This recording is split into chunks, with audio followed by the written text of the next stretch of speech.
Hey guys, John from the John Muir Show here, and on the John Muir Show we often say that there's a couple of really important principles that you need to keep in mind.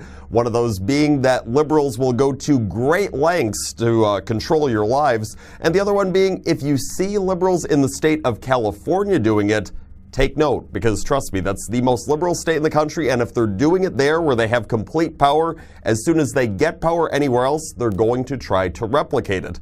Those things are definitely worth noting, especially in this story that we're about to tell you about right here. See, there is a liberal in California's 25th congressional district running for that seat by the name of Katie Hill, and she is voicing support for drastic gun control measures.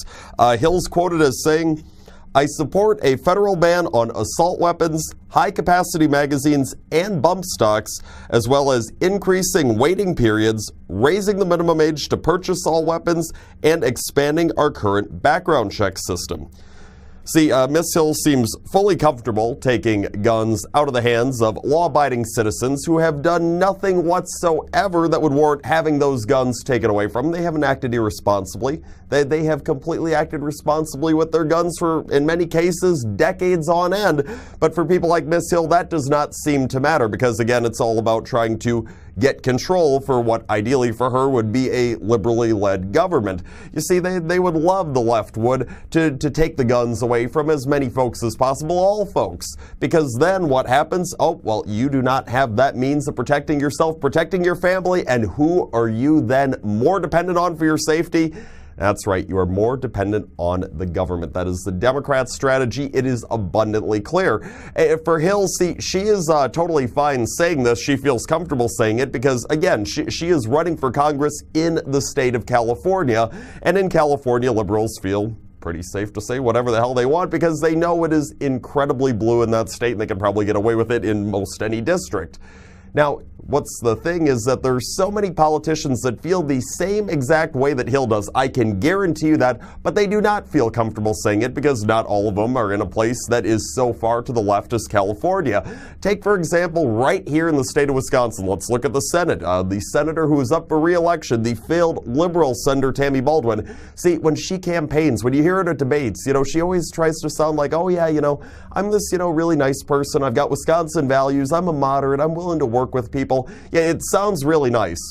But we've seen this script before. It happened back in 2012. And what ends up happening? Oh, she trades in Wisconsin for Washington, D.C. She gets to Washington, D.C., and all of a sudden she's one of the most liberal senators that we have on Capitol Hill. And she's not coming from California. She's not coming from New York or New Jersey, where this might reflect the values of the majority of the state. She's coming from a purple state here in Wisconsin, where we do not appreciate far-left ideology, but that is what Baldwin has consistently been backing. There are so many examples of it in her 5+ years serving in the Senate. But you see, as soon as Democrats get that power back, as soon as they're once again in the majority, that's the thing. They are all going to be on board. We've seen this happen before. Democrats, no matter what they say back home, some of the most vulnerable Democrats up for re-election this year, the reason they're so vulnerable is because they are Democrats serving in states that Donald Trump won back in 2016. And yeah, those people are saying we kind of support Trump's agenda here. And a lot of these Democrat senators have done nothing to help Donald Trump, the president that their home state wanted whatsoever.